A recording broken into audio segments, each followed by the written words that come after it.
안녕하십니까, 임원희 목사입니다. 이제 오늘은 고린도 후서의 내용을 전체적으로 개관해 보도록 하겠습니다.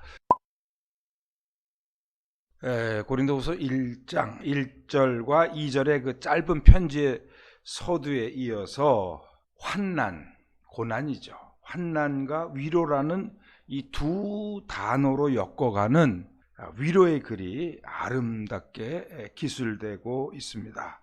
바울 자신뿐만 아니라 그간의 일로 어려움을 겪은 고린도 교회를 향한 위로의 따뜻한 글입니다. 성도와 신앙 공동체가 겪은 어려운 시간들의 의미는 그러한 환난을 통해서, 그러한 고난과 어려운 일들을 통해서 다른 이들을 위로하는 능력을 키우는 것이다. 또 모든 것의 마지막인 죽음 앞에서조차도 위로와 희망으로 다시 우리를 일으키시는 하나님의 그 구원의 경험을 통해서 더욱 온전히 하나님을 의뢰하는 법을 배우게 하신다는 바울의 고백의 글들이 11절까지 따뜻하게 진행이 됩니다. 신앙의 삶에 있어서도 고난은 불가피하고 때론 고난 자체가 하나님의 섭리이기도 합니다. 고난이란 단어, 어려운 날들이란 우리 모두가 싫어하는 어휘를 뺀 신앙의 길, 신앙의 삶이 가능할까요? 고난은 신앙을 더욱 성숙시키고 하나님에 대한 이해를 더욱 깊게 하고 또 궁극적으로는 하나님의 희망을 그럼에도 불구하고 항상 품고 사는 법을 고난은 우리에게 가르쳐 줍니다. 고난을 통해서 우리는 배우는 거죠. 유명한 그 로마서 5장 1절 8절에 나오죠. 환난은 우리에게 인내력을 낳게 하고 그 인내력은 우리에게 단련된 새로운 인격을 낳고 그리고 그 단련된 인격은 우리에게 희망을 낳는다. 그리고 그 희망은 우리를 결코 실망시키지 않는다로 이어지는 이 고난의 은혜의 사슬의 원초적인 고백이 환난과 위로를 하나로 엮어가며 노래하는 고린도후서 1장 3절에서 11절에서 바울이 수레하고 있는 겁니다. 이어서 고린도후서 1장 12절에서 2장 13절 그리고 또 띄어서 7장 5절에서부터 16절에서 전서와 후서의 그 저간의 사정들이 소개되고 있는데 바울이 고린도 전서에서 고린도 방문 계획을 어기고 갑자기 고린도를 방문하면서 일이 더 어렵게 꼬인 것을 두고 이런 비난들을 했습니다. 바울은 약속을 지키지 않고 이랬다 저랬다 한다. 이럴 때는 예스라고도 하고 또 저 사정이 달라지면 노라고도 하고 이러한 비방에 대해서 바울 자신의 진실을 밝힙니다.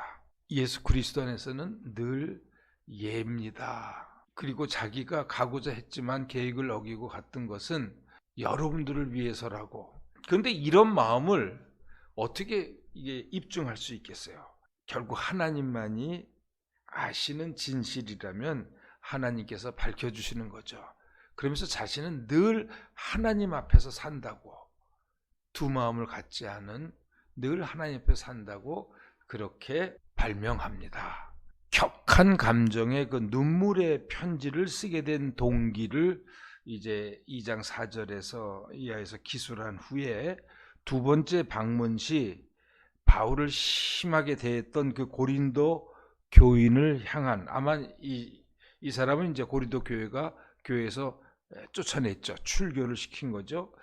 그 고린도 그 교인을 향한 용서와 위로까지도 당부하는 바울의 따뜻한 마음이 계속해서 기술됩니다.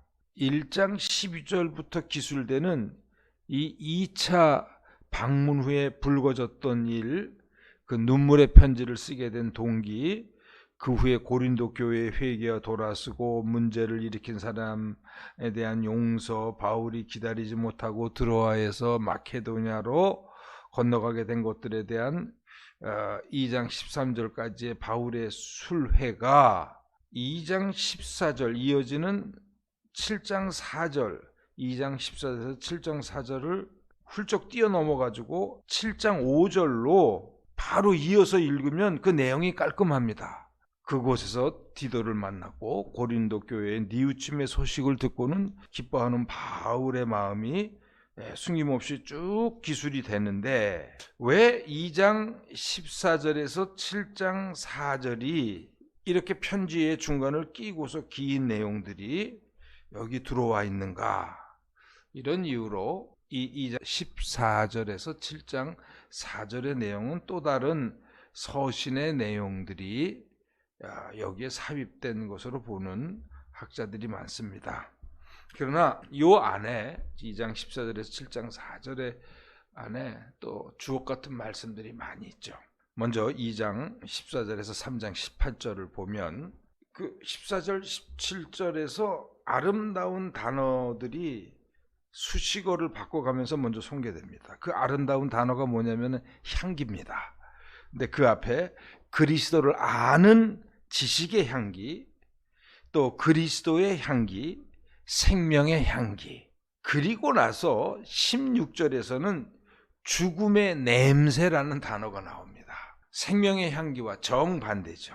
그럼 그리스도의 향기가 누군가에게는 생명의 향기로 드러나고 누군가에게는 죽음의 향기로 드러나는가? 이거는 17절에 가면 명백합니다. 17절에서 하나님의 말씀을 팔아서 먹고 살아가는 장사꾼들, 여기서 말하는 장사꾼이란 여기저기 떠돌아다니는 행상인들을 말합니다. 길에서 좌판 펴놓고 오늘은 여기서 하고 또 내일은 또 딴 곳에 가서, 이런 행상인들을 말하는데, 생명의 복음을, 하나님의 말씀을 선포하는 전도자가 아니라 그 하나님의 말씀을 가지고서 돈을 벌기 위해서 이곳저곳을 떠돌며 말씀을 팔고 다니는 사람들입니다. 그들을 지칭하는 겁니다. 바로 고린도 교회를 어지럽게 했던 그 사람들이죠. 한 곳에 머물서 자기들의 저거 하고 또 딴 곳으로 가서 또 거기 가서 또 복음을 전한다고 하면서 또 있다가 또 다른 곳으로, 그들을 장사꾼에 비교하는 겁니다. 이들의 특징은 항상 거물급 사도들의 추천장을 가지고 교회들을 전전하죠. 복음의 장사꾼들이라고 바울은 단호하게 얘기합니다. 이들은 바울의 그 사도성을 부인하고 권위를 깎아내리면서 자신들이 들고 다니는 그 거물급 사도들의 그 추천장, 그걸 고린도 교회에 내밀면서 바울을 깎아내리고 자기들을 자랑했을 것입니다. 바울은 이 생명의 향기, 그리스도의 향기, 그리스도를 아는 참 지식의 향기를 말하면서 자신이야말로 참 복음을 증거한 하나님께서 직접 임명하시고 보내신 사도임을 강조하면서 자신의 사도성과 자신이 전한 복음의 진정성을 변론합니다. 결정적인 변론은 고린도 교회, 당신들의 존재 그 자체가 예수 그리스도께서 직접 쓰신 나 사도 바울의 추천장이 아니냐. 멋진 말이죠. 3장 2절과 3절이죠.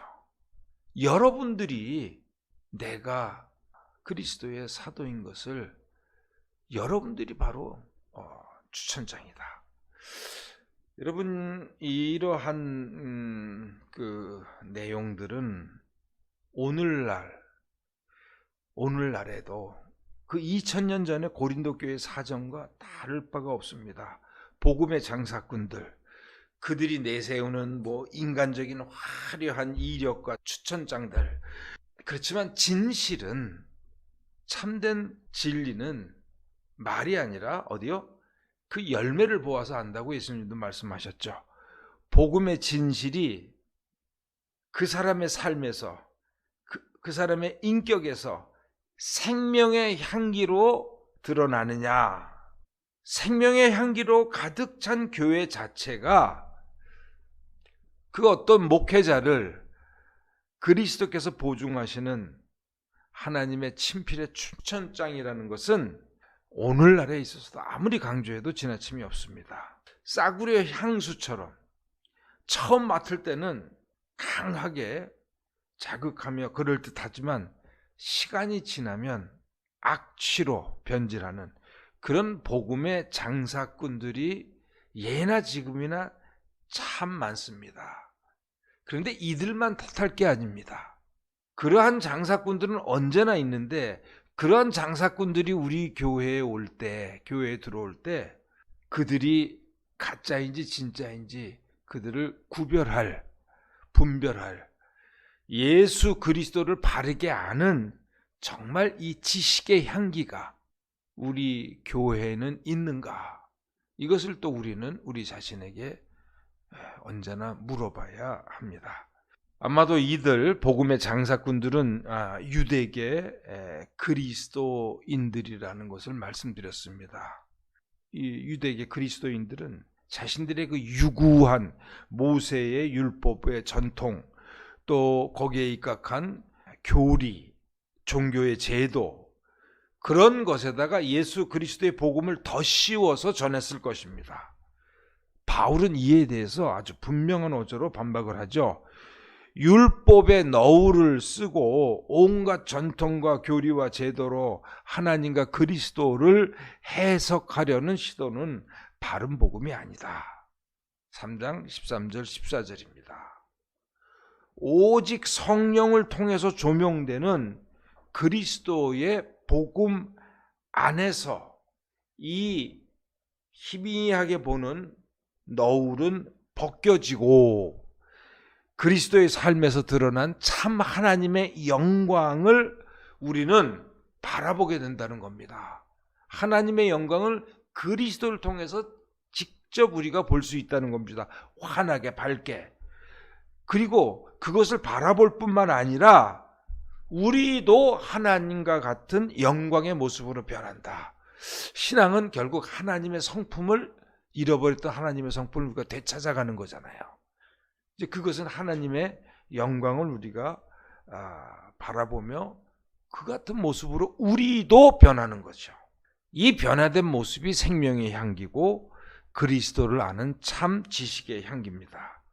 그런데 이런 일은 사람이 자기 노력으로 할 수 있는 게 아니고 오직 성령께서 하시는 일이라는 것을 18절에서 분명히 밝힙니다.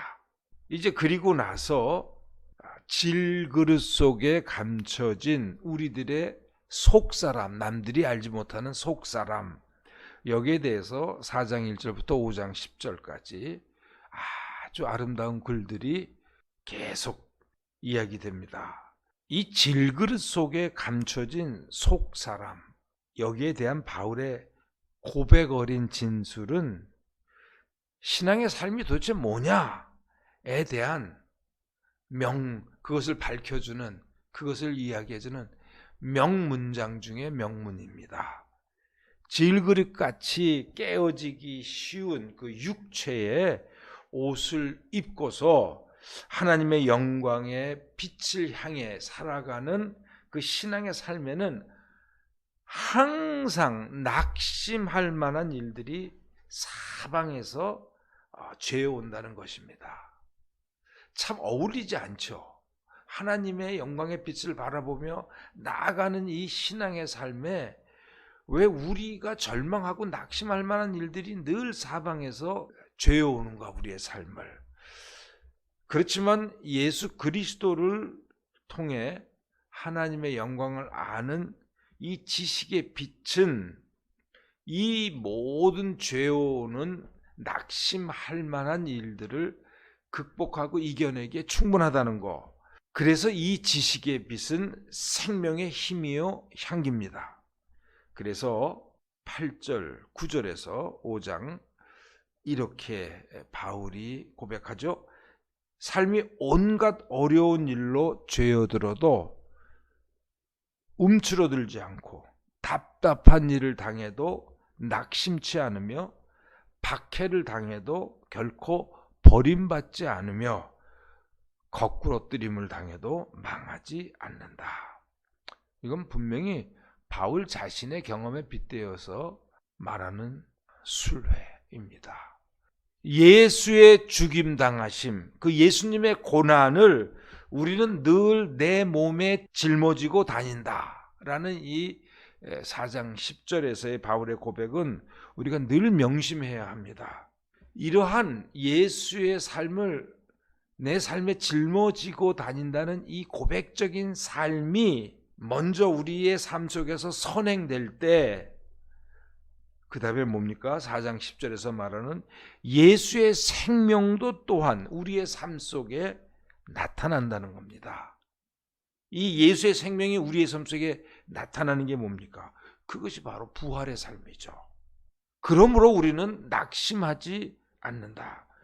우리의 질그릇 같은 겉모습은 수많은 고난 속에서 또는 세월과 함께 낡아가지만 우리들의 속사람은 그리스도의 인격을 닮아서 날로 새로워지며 그리스도의 생명으로 더욱 두텁게 덧입혀진다는 겁니다.